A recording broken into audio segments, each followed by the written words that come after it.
So, the bombshell, Trump's bombshell on that interview that he gave to NBC, Meet the Press, thanks to Western Lensman for these clips. Trump wants an end to birthright citizenship in the U.S. We are the only country that has it. We're going to end that because it's ridiculous. I want to fact check. I'm going to fact check. Do other countries besides the U.S. have birthright citizenship?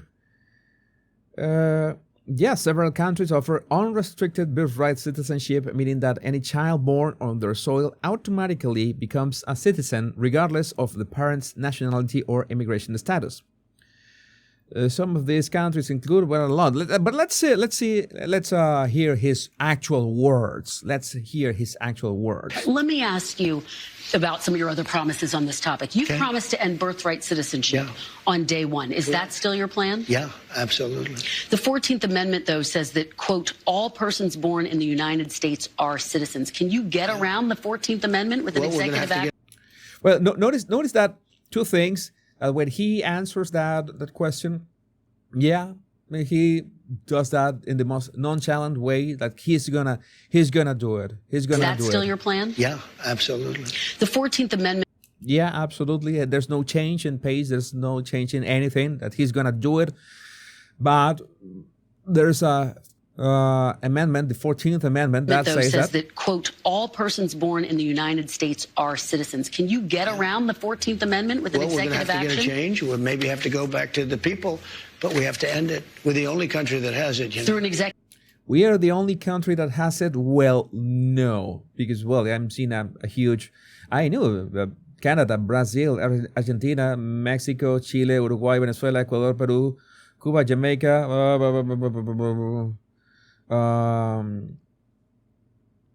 in total, there are 33 countries, good number, and 2 territories that currently have unrestricted birthright citizenship. There are some that have restricted birthright citizenship, such as Germany, the United Kingdom, France, Australia, and Portugal.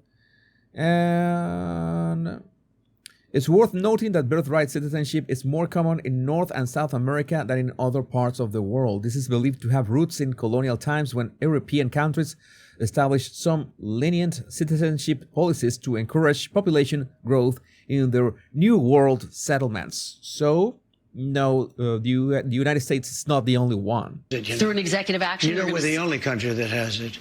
Do you know, if somebody sets a foot, just a foot, 1 foot, you don't need 2, on our land, congratulations, you are now a citizen of the United States of America. Yes, we're this is something that is completely different. It's like you set foot in the United States, well, you're not automatically a citizen, but we knew that the Biden-Harris administration wanted to have this expedited process to anyone who enter even illegally to the United States to become a citizen at some point. So maybe that's something that has to get sorted out before the 14th Amendment. It would be much more complicated to go for an amendment, in my opinion, but I am not an expert on this field. End that because it's ridiculous. Through executive action? Well, if we can, through executive action. I was going to do it through executive action, but then we had to fix COVID first, to be honest with you. We have to end it. Well, it was, COVID was rather at the end of Trump's administration, so maybe he was dealing with other things, not going to be play his attorney right now. But yeah, he's got a lot to work on. And the birthright citizenship, it depends. It depends because everybody wants their children to be... well, I remember something that I told you, some kind of obsession that many Venezuelans, I remember from, well, since forever, they had an obsession. Oh, we need our sons and daughters to be born in the United States so they can become American citizens. That is something that is all the rage, all the time. It's like, I love the United States, but in all cases, I wanted to become I myself. It's not like, oh, I'm going to make my sons and daughters be born in there because no. I want to do things right. I want to become a citizen of the United States in all cases. maybe that didn't work out in the long term. But it's something that, at least in Venezuela, and my guess is in other Latin American countries, they also have this, oh, we need to go to the United States with 9 months pregnant so you can break water right there in Miami or something like that. What other country does that? Some other countries does that. But there are other topics that Trump covered in this interview. Ladies and gentlemen, this is why the legacy press is failing. Kristen Welker actually asked President Trump if he's going to fire the current FBI director, knowing damn well the answer is yes. And yes, it's like, it would seem pretty obvious. Are you going to fire the current FBI director, Christopher Wray, who you appointed? Well, I can't say I'm thrilled with him. He invaded my home. I'm suing the country over it. He invaded Mar-a-Lago. I'm very unhappy with the things he's done. And crime is at an all-time high. Migrants are pouring into the country that are from prisons. And yeah, it's something that it's happened. In jail, you're coming at some point. I've seen people to come give birth here and get government assistance right away. It's something that has to be done about that.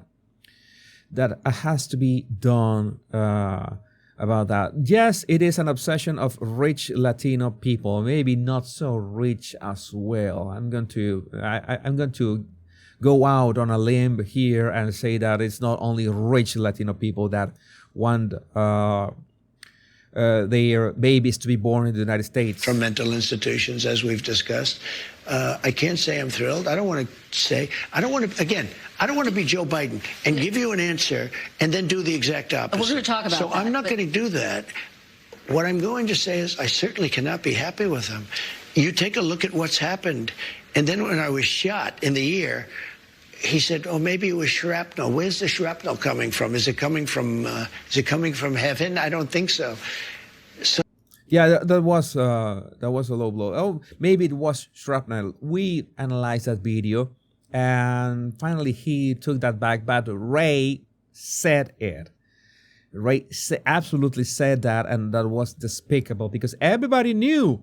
Everybody with a set of eyes knew that the teleprompters were okay. Nothing happened to them. Straight, I have a lot of respect for the FBI. But the FBI's respect has gone way down over the last number of years. Don't you have to fire him in order to make room for Kash Patel if he is, in fact, confirmed? Well, I mean, it would sort of seem pretty obvious that if Kash gets in, he's going to be taking somebody's place, right? And somebody is the man that you're talking. Yeah, it's obvious. It's a stupid question. You make a stupid question. What do you expect? I need some support in here. Stupid question. Oh, maybe if Kash is going in as director, don't you have to fire him? Yes.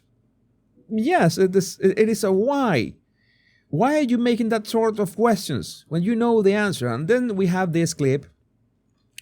Donald Trump and Liz Cheney, Benny Thompson, and members of the January 6th committee responsible for deleting evidence for what they did. Honestly, they should go to jail. Some of this new reporting. NBC News is reporting that President Biden is considering giving preemptive pardons to the likes of Liz Cheney, Adam Schiff, and Anthony Fauci. We saw that Biden was thinking of preemptively pardoning, especially Anthony Fauci. That he must be prosecuted 100% for all that he has done, and all that he has done well since the 1980s. And Angel, your comment is also on point. Anchor babies was never the intention, but anchor babies is a reality, something that happens all the time, and something that it's like weaponizing the law. Is that taking advantage of them? Maybe taking advantage is the right word here. Taking advantage of the law. President Biden doesn't issue those pardons. Do you think they are going to wish that he had? Are they going to be pursued? I can tell you this about Cheney, and she's a so-called Republican. I think she hurt the Democrats terribly. When I saw that Kamala put Cheney out on the campaign trail, I said, that's the end of Kamala. I really did. I thought it was a terrible move, especially if you're a Democrat. But Cheney did something that's inexcusable, along with Thompson and the people on the Unselect Committee of political thugs and, creeps. So the Unselect Committee went through a year and a half of testimony. Wait. They deleted and destroyed all evidence of that they found. That should be a federal crime, right? It should be a federal crime, destroying evidence. You know why? Because Nancy Pelosi was guilty. Nancy Pelosi turned down 10,000 troops. You wouldn't have had a J6 because other people were guilty. The people that said that I attacked 2 Secret Service agents in a car. I grabbed one around the neck. I was then rebuffed, and I grabbed the other one. These are 2 of the toughest men anywhere on the planet. They happen to be slightly younger than me, maybe, just a little bit. Let me just tell you. They testified. They said it was total. Yeah, BS. And all of this stuff came out. People lied so badly. Now, listen. Yeah, obstruction of justice is the right word, Bobcat. Thank you. Committee, a big deal. They lied. And what did they do? They deleted and destroyed a whole year and a half worth of testimony. Do you know that I think those people committed a major crime. Sir? And Cheney was behind it. Well, and so was Benny Thompson and everybody on that committee. For what they did, Yeah. honestly, they should go to jail. Yeah, that is the reality. They should go to jail for that. I think everybody agrees with that statement. Pelosi comes from mob family. She's used to getting her way. Yeah, and she also gets her way with the investments that she gets to do. It should be almost like insider trading. I know that it is not technically insider trading what Pelosi does, but that's why she's so rich. That's why she is so rich. But that is the reality. We were talking about birthright citizenship. Many countries have it, but I don't know. I really don't know. My idea is that Trump wants to do something about that, the birthright citizenship. But there are many other topics that are more urgent. The most urgent is closing the border. The second most urgent is the people who have committed crimes and are illegally. The first ones, the ones who have deportation orders and still are on U.S. soil must go out. Those are easily the first ones that have to be deported. Then you go for those who have committed crimes. You have committed a crime, any sort of crime. Of course, maybe you can start with the theft. Theft is the pronunciation. Theft. You can start with theft, and you are deported. You have broken into homes, deported. You have misbehaved in the United States, deported. Once you are done with that, and you are done with the gangs as well, and you make sure that the states and cities collaborate with you on that, which we already know that some mayors and some governors are not that keen on collaborating with this and going with that. Then, and we could talk about the rest, okay? But I'm sure that 4 years would be for what we have already mentioned. Those have committed crimes and those who are a threat to American citizens. We have already a lot of them. There's already a lot of them, and those are the priority.